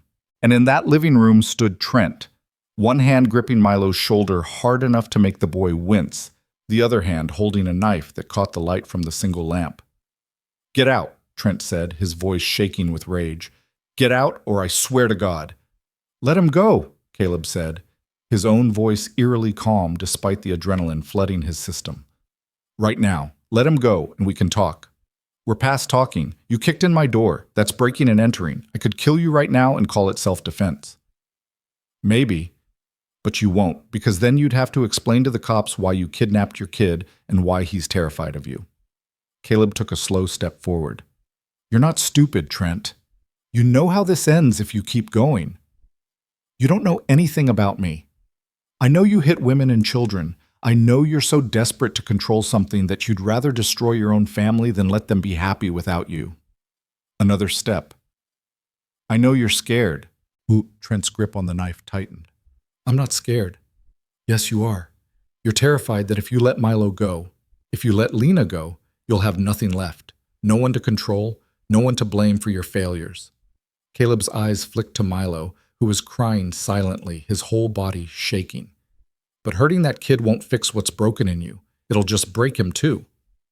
Shut up, Trent said, but his voice had lost some of its edge. Let him come to me, Caleb said quietly. Right now, let him walk over here, and then you and I can talk, man to man. No police, no lawyers, just us. You think I'm an idiot? The second I let him go, you'll run. I won't. I'll stay. I'll hear you out. Whatever you want to say about Lena, about your marriage, about how you got here, I'll listen. Caleb held up his hands, showing he was unarmed. But first you let the kid go, because whatever's between you and Lena, he didn't ask for any of this. For a long moment, Trent just stared at him, the knife wavering slightly. Then he looked down at Milo, at the boy's tear-streaked face, and something flickered across his expression. Doubt, maybe, or the faintest shadow of guilt. Fine, he said finally. Fine. But you stay. You try to leave. He didn't finish the threat, just released Milo's shoulder. Milo didn't need to be told twice. He ran across the room and threw himself at Caleb, wrapping his arms around Caleb's waist and sobbing into his shirt. Caleb crouched down, gathering the boy close. You're okay, he murmured. You're safe. I've got you. I want to go home, Milo choked out. I want Mama. I know, buddy, I know. Caleb looked up at Trent, who was still holding the knife but seemed frozen, lost. I'm taking him outside. You want to talk? We talk, but not with him here. Trent's jaw worked. You promised you'd stay. And I will, right outside that door. You can watch me the whole time. Caleb stood, keeping Milo tucked against his side. But he's done. He's leaving. And you're going to let him because whatever else you are, you're still his father. And somewhere in there, you don't actually want to hurt him. It was a gamble, a desperate, dangerous gamble based on nothing but Caleb's read of a man he barely knew. But Trent's hand lowered just slightly, and his eyes went to Milo with an expression that might have been regret. I never wanted to hurt him, Trent said, his voice suddenly thick. I just wanted my family back. I know, Caleb said, even though he didn't, even though he thought Trent was a coward and a liar. But right now, the truth didn't matter. Only getting Milo out mattered. But this isn't the way. Trent's shoulders sagged. Nothing's ever the right way with her. I try to talk, she runs. I try to explain, she won't listen. What am I supposed to do? Let her go, Caleb said. Let them both go. Stop fighting and just let them live their lives. And what do I get? Peace, Caleb said. Actual peace, instead of this. Instead of restraining orders and fear and broken doors. Trent looked at the knife in his hand like he was surprised to find it there. Then he set it down on the coffee table and sank onto the couch, his head in his hands. Caleb didn't wait. He guided Milo toward the door, moving slowly, keeping his body between the boy and Trent. They were almost to the threshold when Trent's voice stopped them. Tell her I'm sorry, he said, not looking up. Tell her I never meant for it to go this far. Caleb didn't respond, just kept moving until they were outside, the cold night air hitting them like a blessing. He pulled out his phone with shaking hands and called 911. This is Caleb Hayes. I'm at Parkview Apartments, Building C, Unit 12. I have Milo Ward, the child from the Amber Alert. His father's inside. He's armed but not currently threatening. Send units now. The dispatcher started asking questions, but Caleb handed the phone to a neighbor who'd poked his head out at the commotion and told him to answer while he got Milo to safety. He carried the boy to his truck, buckled him in, and then held him while they waited for the sirens. Milo cried himself out against Caleb's chest, his small hands fisted in Caleb's shirt, and Caleb just held on and murmured reassurances that felt inadequate but were all he had. When the police arrived, it was a flood of lights and voices and controlled chaos. They surrounded the building, called Trent out over a loudspeaker. It took 20 minutes of negotiation, but eventually Trent emerged with his hands up, looking defeated and small in the glare of the squad car lights. They cuffed him, read him his rights, loaded him into the back of a patrol car. As they drove past Caleb's truck, Trent looked out the window, and for just a second, his eyes met Caleb's. There was no rage there anymore. No threat, just emptiness. Then he was gone, the taillights disappearing into the night, and Caleb let out a breath he felt like he'd been holding for hours. A detective approached, introduced herself as Martinez, and asked Caleb to give a statement. He did, keeping it brief and factual, leaving out the parts about kicking in the door. When she asked Milo if his father had hurt him, the boy shook his head. He just held my shoulder really tight, and he was scary. But he didn't hit me. Martinez nodded, making notes. And the knife? He had it, Milo said, but he put it down when Caleb told him to. She looked at Caleb with something like respect. You took a hell of a risk going in there alone. Didn't feel like I had a choice. There's always a choice. You made the right one. She closed her notebook. We're going to need a full statement from Mrs. Ward too, but I'm guessing she's pretty anxious to see her son right now. She's at the station. Can I take him there? Actually, we'll transport you both. Standard procedure in cases like this. She must have seen Caleb's expression because she added, It's not you we're worried about. It's making sure everything's documented properly. This is going to trial, and we need our case airtight. So Caleb and Milo rode in the back of a patrol car to the station, and when they walked through the doors, Lena was there waiting. She saw Milo and made a sound that was half sob, half prayer, and then she was running, dropping to her knees to pull her son into her arms. Baby, oh my baby, you're okay, you're okay. She was crying so hard she could barely speak, her hands running over Milo's face, his arms, checking for injuries that weren't there. I'm okay, Mama, Milo said, hugging her back just as fiercely. Caleb came and got me. He wasn't scared at all. Lena looked up at Caleb over Milo's head, and the gratitude and fear and relief in her eyes was almost too much to bear. Thank you, she mouthed. Caleb nodded, his throat too tight to speak. They spent the next 3 hours at the station, giving statements, answering questions, filling out forms. The deputy who'd responded to the initial kidnapping kept Milo occupied with a coloring book and hot chocolate while the detectives took Lena through her account of the abduction. When they asked about Caleb's forced entry into the apartment, Lena didn't hesitate. "He saved my son's life," she said firmly. "Trent had a knife. He was unstable. If Caleb hadn't acted when he did, I don't know what would have happened." The detective interviewing her exchanged a look with his partner. "Mrs. Ward, we're not questioning Mr. Hayes' motives, but the law is complicated when it comes to civilians taking action like this. There could be legal ramifications." "Then I'll testify on his behalf," Lena said. "I'll do whatever it takes. He's not the one who should be in trouble here." In the end, they let it go with a warning. Trent was facing enough charges that adding a complaint about the broken door seemed petty. Kidnapping, assault, violation of a restraining order, reckless endangerment of a minor. The prosecutor was already talking about jail time, possibly years if they could make everything stick. It was nearly midnight when they finally left the station. Milo had fallen asleep in one of the chairs in the lobby, his blue backpack clutched to his chest like a shield. Caleb carried him to the truck while Lena walked beside them, her hand on Milo's back. "Where do we go now?" she asked quietly. "Back to the shop," Caleb said. "Tomorrow we figure out next steps. Tonight we just breathe." The drive was quiet except for Milo's occasional sleepy murmurs.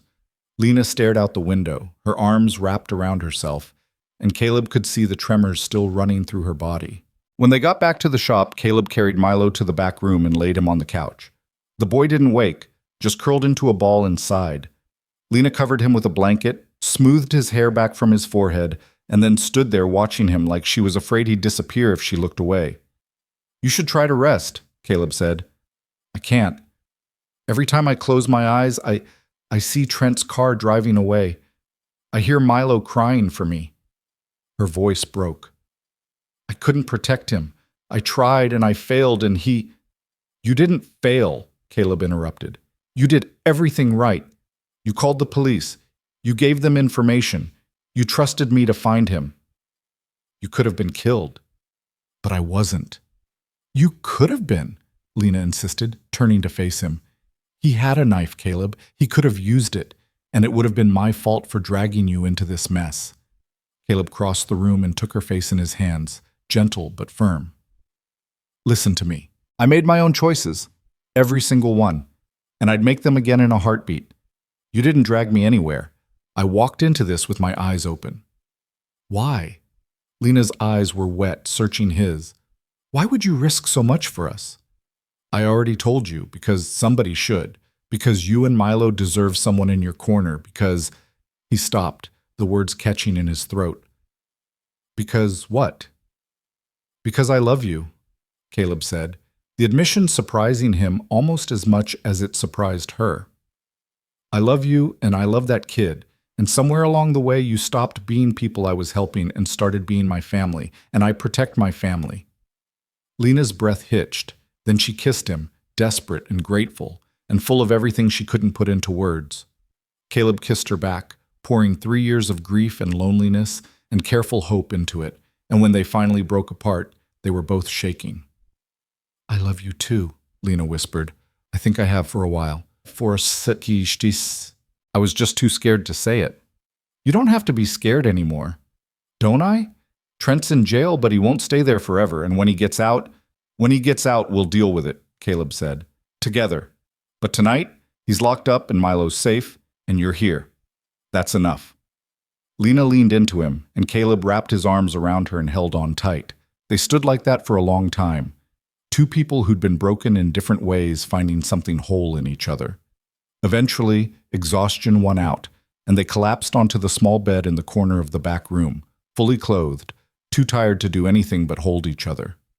Caleb listened to Lena's breathing even out as she finally fell asleep, and watched over her and Milo like he'd been doing for weeks now. His family. The word felt strange and right all at once.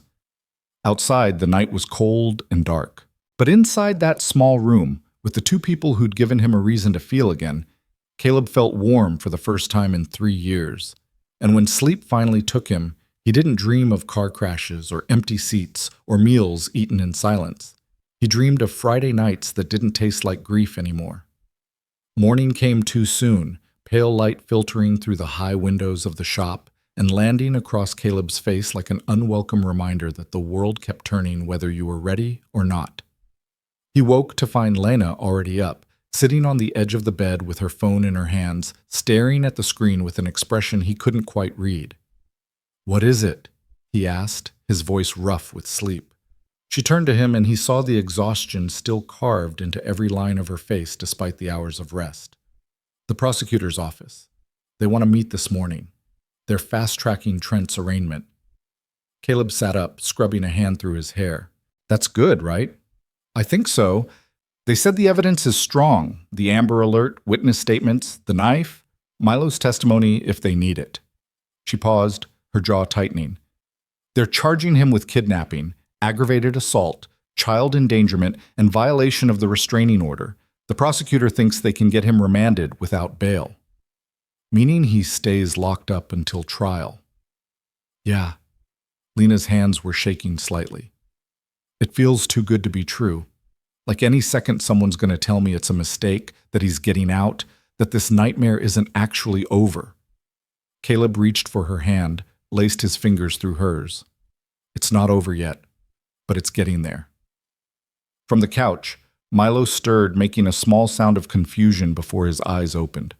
The moment he saw his mother, relief flooded his face and he sat up, the blue backpack tumbling to the floor. "Mama?" "Right here, baby." Lena crossed to him immediately, pulling him into her lap, even though he was getting too big for it. "How do you feel?" "Hungry," Milo said, which was so wonderfully normal that both adults almost laughed. "And my shoulder hurts a little. Where Dad grabbed me." The laughter died. Lena gently pushed down the collar of Milo's shirt, and they could all see the bruises blooming there. 4 distinct fingerprints in shades of purple and green. "I'm taking pictures of that," Caleb said quietly. "For the prosecutor." Lena nodded, blinking back tears as she carefully pulled Milo's shirt back up. "Does anywhere else hurt?" "No, just that." Milo looked between them. "Is Dad in jail?" "Yes," Lena said. "Is he going to stay there?" "We're going to do everything we can to make sure he does," Caleb said. "But right now, how about we get you some breakfast? Marlene's opens in 20 minutes. Milo's face brightened slightly. "Can I get pancakes?" "You can get whatever you want, kid." They cleaned up as best they could, Lena trying to cover the split in her lip with makeup, while Caleb documented Milo's bruises with his phone camera. The images made him sick. Concrete proof of violence against a child who'd done nothing but exist in the wrong man's orbit. He sent them to the prosecutor's office before he could think too hard about what those pictures meant, about how close things had come to being so much worse. The diner was nearly empty when they arrived, just the early morning regulars nursing coffee and reading newspapers. Marlene took one look at them and came around the counter, pulling Lena into a fierce hug. "Thank God," she said. "Thank God you're all okay." "We're okay," Lena managed, though her voice was thick. Marlene pulled back, her hands on Lena's shoulders. "The whole town's talking. About what happened, about what Caleb did." She glanced at him. "About half think you're a hero, and the other half think you're reckless and stupid." "What do you think?" Caleb asked. "I think you're both," Marlene said bluntly. "But I'm glad you were there. And I'm glad that bastard's in jail." She looked at Milo, her expression softening. "And I'm very glad to see you, young man. Pancakes?" Milo nodded eagerly, and Marlene swept him toward the kitchen, leaving Caleb and Lena alone in the booth.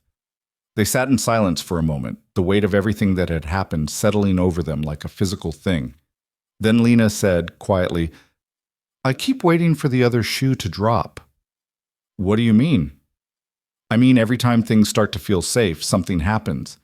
And I'm terrified that this is just another pause before the next disaster." She looked at him. "What if he gets out? What if the charges don't stick? What if—" "Then we deal with it," Caleb said, repeating what he'd told her the night before. "But Lena, you can't live your whole life waiting for the worst to happen. At some point you have to believe that maybe, just maybe, things are actually getting better." "I don't know if I remember how to believe that." Then I'll believe it for both of us until you figure it out. Lena's eyes filled with tears, but she nodded. The meeting with the prosecutor was at 10. They brought Milo with them because leaving him anywhere felt impossible right now, and the assistant district attorney, a sharp-eyed woman named Patricia Chen, took one look at the boy's bruises, and her expression went hard as stone. "How old are you, Milo?" she asked gently. "6," Milo said. "Almost 7. "And can you tell me what happened yesterday when you saw your father?" Milo looked at his mother, who nodded encouragingly. Then, in a small but steady voice, he recounted the whole thing. Walking home from school with Lena, the black car pulling up, Trent getting out and grabbing him, the drive to the apartment, being scared, Caleb coming to get him. Patricia took notes throughout, her pen moving quickly. When Milo finished, she said, "You're very brave. Thank you for telling me." "Is my dad going to come back?" Milo asked. "Not if I have anything to say about it," Patricia said, "and I have a lot to say about it." She turned to Lena and Caleb. "The arraignment is this afternoon. Based on the evidence and his actions, I'm confident the judge will remand him without bail. The kidnapping alone is enough, but add in the assault, the restraining order violation, and the weapon. And this is a clear case of someone who poses a danger to his family." "How long before trial?" Lena asked. "Could be months. These things take time. But in the meantime, he stays locked up, and you can start rebuilding your lives without looking over your shoulder every 5 seconds. Patricia's expression softened slightly. "I've been doing this job for 15 years, Mrs. Ward. I've seen a lot of domestic violence cases, and I can tell you right now, what you did, leaving, protecting your son, fighting back, that took tremendous courage. A lot of women don't make it this far." Lena's voice was barely a whisper. "I didn't feel courageous, I felt terrified." "That's what courage is," Patricia said, "being terrified and doing it anyway." The arraignment was at 2 o'clock in a courtroom that smelled like old wood and institutional cleaning products. Caleb sat in the gallery with Milo, while Lena sat at the prosecutor's table, her hands folded tightly in her lap. When they brought Trent in wearing an orange jumpsuit and handcuffs, Milo pressed closer to Caleb's side. "Is he going to look at us?" the boy whispered. "Maybe, but he can't touch you. He can't even get close. The officers won't let him." Trent did look, scanned the courtroom until his eyes found Lena, then Milo, then Caleb. But whatever he saw in their faces, whatever he'd been planning to communicate with that look, it died before it could take shape. He just looked tired, defeated, small in a way that had nothing to do with physical size. The judge was a woman in her 60s with steel gray hair and an expression that suggested she'd heard every excuse and wasn't interested in hearing them again. She read through the charges with clinical efficiency, asked Trent how he pleaded. "Not guilty, Your Honor," his public defender said, because of course he did. Then Patricia stood and made her case for remand. She laid out the evidence methodically, the restraining order, the documented threats, the assault, the kidnapping, the weapon, the bruises on a 6-year-old child's shoulder. She showed the photos Caleb had taken that morning, and even from where he sat, Caleb could see the judge's expression harden. "Your Honor, this man is a clear and present danger to his ex-wife and son," Patricia concluded. "He has shown a pattern of escalating violence, a willingness to violate court orders, and a complete disregard for the safety of a child. The state requests he be held without bail until trial." The public defender tried to argue, something about Trent's ties to the community, his lack of prior arrests, his rights as a father, but the judge cut him off with a raised hand. "Counselor, your client violated a restraining order, assaulted his ex-wife, kidnapped his minor child, and brandished a weapon during the commission of these crimes. His rights as a father ended the moment he decided those actions were acceptable." She turned to Trent. "Mr. Ward, you are remanded to county custody without bail until such time as your trial is concluded. Bailiff, remove the defendant." Just like that, it was over. Trent was led away, and this time, when he looked back, there was something like understanding in his eyes. The understanding that he'd lost, that it was truly, finally over. Outside the courthouse, Lena stood on the steps and breathed like someone who'd just surfaced after being underwater too long. Milo held her hand on one side, Caleb's on the other, and for the first time in months, maybe years, her shoulders weren't hunched in anticipation of the next blow. What happens now? She asked. Now we go home, Caleb said, and we figure out what comes next. What came next was slower, quieter than any of them expected. The days after the arraignment felt strange, like they were all waiting for something terrible that never arrived. Lena kept checking over her shoulder out of habit before remembering there was no one following her. Milo had nightmares the first few nights, waking up crying for his mother, but they came less frequently as the week went on, and Caleb found himself remembering how to sleep through the night without startling awake at every sound. The town's whispers changed too. Some people apologized, awkwardly, uncomfortably, for the things they'd said and assumed. Others stayed silent but started bringing their cars back to Hayes Automotive, and Caleb accepted their business without comment because holding grudges took energy he'd rather spend elsewhere. Marlene was the loudest in her vindication. Told everyone who'd listen that you were doing the right thing, she said one afternoon, refilling Caleb's coffee. Some people need to learn to mind their own damn business. Dale Shepard came into the shop 2 weeks after the arraignment, looking sheepish. Wanted to apologize, he said, for what I said at the hardware store. About Lena. I was out of line. Caleb looked at him for a long moment, then nodded. Yeah, you were, but I appreciate you saying so. For what it's worth, what you did, going after that kid, standing up to that guy, that took guts. Or stupidity, Caleb said, echoing Marlene. Jury's still out. Dale laughed, and some of the tension broke. They'd never be close friends, but the hostility was gone, replaced by something like mutual respect. The legal process ground forward with the speed of glaciers, depositions, motions, pre-trial hearings. Patricia kept them informed every step of the way, and each piece of news was better than the last. Trent's public defender tried to negotiate a plea deal, but Patricia held firm. She wanted jail time, a permanent restraining order, and supervised visitation at best. He's going to take it, she told them in early December. His lawyer knows he'll lose at trial. The evidence is too strong. He's looking at a minimum of 5 years if he pleads guilty, probably more given the aggravating circumstances. And if he doesn't take it, Lena asked, then we go to trial and he gets 10 to 15. He's not stupid. He'll take the deal. She was right. A week later, Trent accepted the plea agreement. 5 years in state prison, to be followed by 10 years of probation and a permanent restraining order. He would never be allowed unsupervised contact with Milo again. And if he violated any of the terms, he'd serve the full 15-year sentence. When Patricia called with the news, Lena sat down slowly, like her legs had stopped working. It's over, she said, the words sounding like a question. It's over, Patricia confirmed. He'll be sentenced next month, but the deal is done. You're free, Mrs. Ward. After she hung up, Lena just sat there, staring at nothing. Caleb watched her, waiting, until finally she looked up at him with eyes that were both devastated and relieved in equal measure. I don't know how to feel, she admitted. However you feel is fine, Caleb said. I thought I'd be happy. Relieved, but I just feel empty. Like I've been running for so long that I don't remember how to stop. Then we'll figure it out together, one day at a time.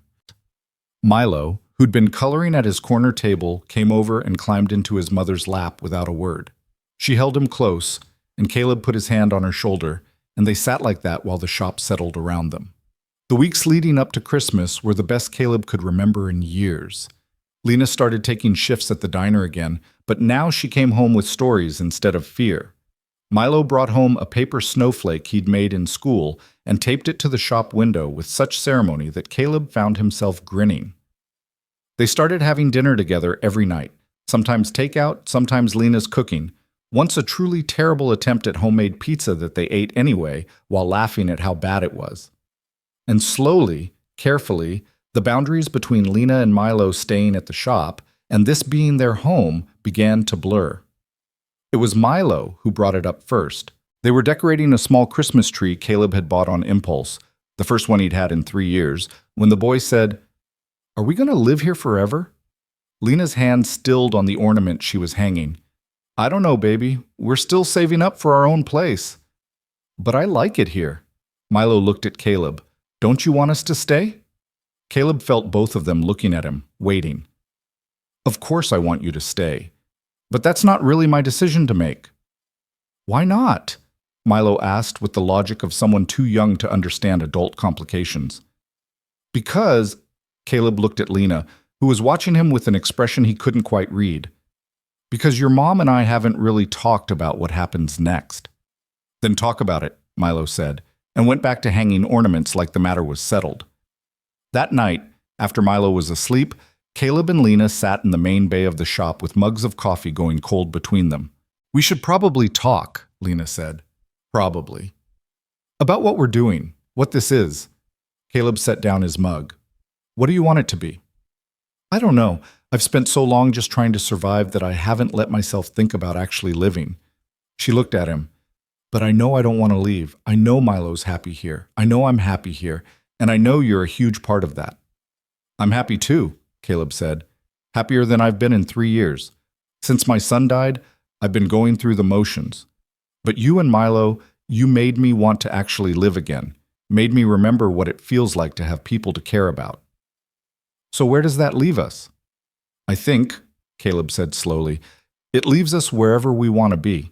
If you want to save up and get your own place, I'll help you do that. If you want to stay here, make this a permanent thing, I'd like that too.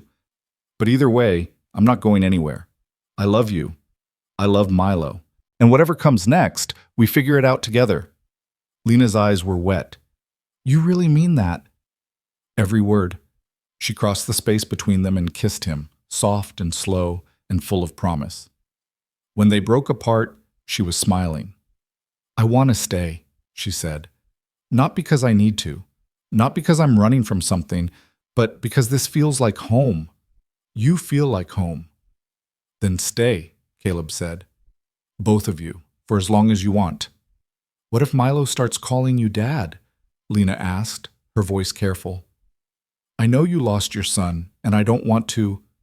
He can call me whatever he wants, Caleb interrupted gently. It won't replace what I lost. Nothing will. But that doesn't mean there's not room for new love, new family.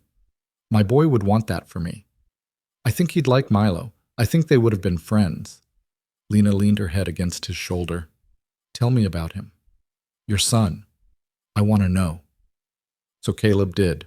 He talked about Jamie, 7 years old, obsessed with dinosaurs, terrible at tying his shoes, but brilliant at making people laugh. He talked about the way Jamie used to fall asleep during car rides, how he'd wake up confused when they got home. He talked about teaching him to ride a bike, about bedtime stories, about the hundreds of small moments that made up a life. And Lena listened, holding his hand, letting him grieve and remember and honor what he'd lost without trying to fix it or minimize it. He sounds wonderful, she said when he finished. He was. And I'll miss him forever. But I'm starting to think that's okay, that I can miss him and still be here, still be present for you and Milo. You are present, Lena said, more than anyone's ever been for us. They sat together in the quiet of the shop, surrounded by tools and the smell of oil and the blue backpack hanging on its hook beside Milo's newer, brighter one, the one Caleb had bought him for his birthday last week. The old and the new, existing side by side without erasing each other. Christmas came and went in a blur of laughter and too much food, and Milo's excitement over the bicycle Caleb and Lena had conspired to give him. They spent the day at Marlene's because she'd insisted, and half the town showed up at various points to eat pie and drink coffee and gossip about people who weren't there. Felt normal. Wonderfully, beautifully normal. The sentencing hearing in January was brief. Trent stood before the judge, entered his guilty plea formally, and was sentenced to 5 years in state prison followed by probation. He didn't look at Lena or Milo, didn't make a statement, just accepted his fate with the same hollow expression he'd worn since the arraignment. Outside the courthouse afterward, Lena said, I should feel something, satisfaction, relief, something, but I just feel tired. Then be tired, Caleb said. You've earned it. You fought, you won, and now you get to rest. And she did. They all did. The weeks that followed were quieter than anything before them. Milo went back to school and brought home friends for play dates. Lena picked up extra shifts by choice rather than necessity, saving money not to escape, but to build something. And Caleb found that the shop felt less like a solitary refuge and more like the center of something living and growing. It was late February when Lena brought home the papers. She'd been to a lawyer, filed formally for divorce, and it had gone through uncontested because Trent had signed everything from prison without argument. "I'm officially divorced," she said, setting the documents on the workbench. "Legally single for the first time in 7 years. How does it feel?" "Like closing a door. Like I can finally stop looking backward and start looking forward." She turned to face him. "Caleb Hayes, would you want to go on a date with me? A real one. Not hiding, not afraid. Just us." Caleb smiled, the expression feeling natural now in a way it hadn't for years. "I would like that very much." They went to the diner, because of course they did. Same corner booth where this had all started, but this time there were 3 plates on the table instead of 2. Milo sat beside Lena, and Caleb sat across from them. And when Marlene brought their food, she winked. "About damn time," she said, and walked away before they could respond. Milo was working his way through pancakes with intense focus when he looked up suddenly and said, "Caleb?" "Yeah, bud?" "Can I call you Dad? My real dad's gone, and you're here, and it feels weird calling you Caleb when you feel like my dad." The question hit Caleb square in the chest, stealing his breath for a moment. Across the table, Lena's eyes were wet, but she was smiling. "You can call me whatever feels right," Caleb said, his voice rough. "But I'd be honored if you wanted to call me Dad." "Okay, Dad." Milo tested the word, grinned, and went back to his pancakes like he hadn't just fundamentally rearranged Caleb's entire world. Lena reached across the table and took Caleb's hand. "You okay?" "Yeah," Caleb managed. "I'm okay. Better than okay." And he was. For the first time in 3 years, sitting in that booth with people he loved and who loved him back, Caleb felt something he'd thought was gone forever. He felt whole. Spring arrived with green things pushing up through the last of the snow, and with it came changes that felt less like upheaval and more like natural progression. Lena moved her things from the back room to Caleb's house, the small 2-bedroom on the edge of town he'd been avoiding for years. They cleaned it together, painted Milo's new room blue at his request, and slowly turned it from a mausoleum of grief into a home. The shop remained their gathering place. Milo did homework at his corner table while Lana stopped by between shifts. And on Friday nights, they went to the diner together, 3 plates instead of 2, the ghost of grief present, but no longer in charge. One Friday in late March, as they were leaving the diner, Milo pointed to the old blue backpack still hanging on its hook near the door. "How come that one's still here?" he asked. "I have my new one now." Caleb looked at the faded bag, at the symbol of everything he'd carried for 3 years.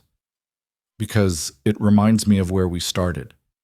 Of the night your mom walked in and changed everything." "Can we bring it home?" Milo asked. "Put it somewhere safe?" Lena met Caleb's eyes, the question implicit. He thought about it, about letting go, about holding on, about the difference between honoring the past and being trapped by it. "Yeah," he said finally. "We can bring it home." They took it down together, the 3 of them, and Caleb found that it didn't hurt the way he expected.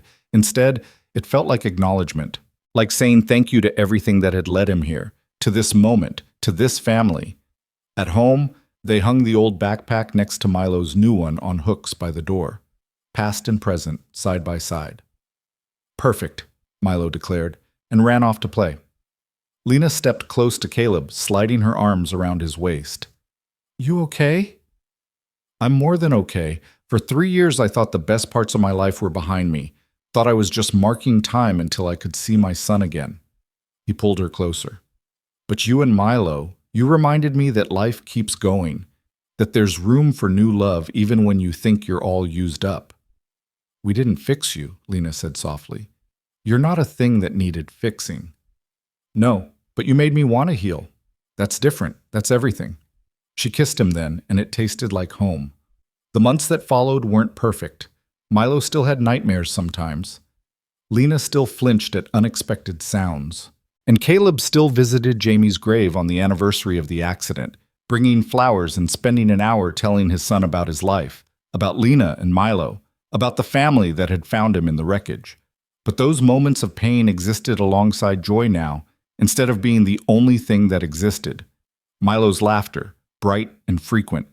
Lena's singing while she cooked dinner, off-key and unself-conscious. The weight of Caleb waking up next to someone he loved. The simple peace of not being alone. In late summer, nearly a year after Lena had first walked into the diner, Caleb and Lena stood in a courthouse with Milo between them and a judge who smiled warmly. "It's not often I get to do the happy parts of this job," the judge said. "But today is definitely one of the happy ones." She signed the papers that made Milo legally Caleb's son through adoption, made official what had been true in every way that mattered for months. Afterward, they took Milo to get ice cream, and he proclaimed it the best day ever with his face covered in chocolate. That Friday, they went to the diner one more time. The same corner booth, 3 plates of meatloaf, just like always. But this time, when Caleb looked across the table, he didn't see an empty seat or a ghost of what he'd lost. He saw his wife because Lena had said yes when he'd asked, a quiet proposal in the shop with Milo as witness, and they'd gotten married at the courthouse with Marlene and a mechanic buddy as witnesses. He saw his son, not a replacement for Jamie, never that, but a boy who'd claimed a piece of Caleb's heart and filled spaces that had been dark for too long. And he saw a future that didn't feel like punishment or penance or just getting through another day. It felt like living. Milo was telling a story about something that happened at school, his hands waving for emphasis, and Lena was laughing, and Caleb felt something in his chest that he'd thought was broken forever settle into place. Not fixed, not erased, just balanced. The grief for his son would always be there. Some losses you didn't get over, you just learned to carry differently. But now the weight was distributed across shoulders that weren't alone anymore.